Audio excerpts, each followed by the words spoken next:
কোটি টাকা চাঁদা না পেয়ে রাজধানীর কাফরুলে গার্মেন্টসে ঢুকে এক ব্যবসায়ীকে ভয় দেখাতে ফাঁকা গুলি ছোড়ে চাঁদাবাজরা, ছিনিয়ে নেয় সিসিটিভির ডিভাইসও।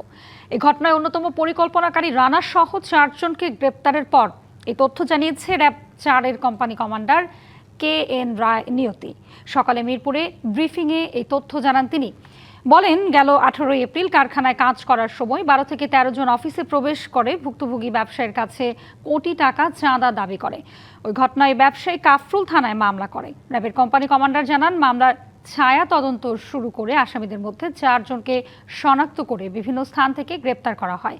মিরপুর, কাফরুল সহ আশপাশের এলাকায় চাঁদাবাজি, মাদক ব্যবসা ও আধিপত্য বিস্তার সহ নানা অপরাধমূলক কর্মকাণ্ড জড়িত ছিল তারা।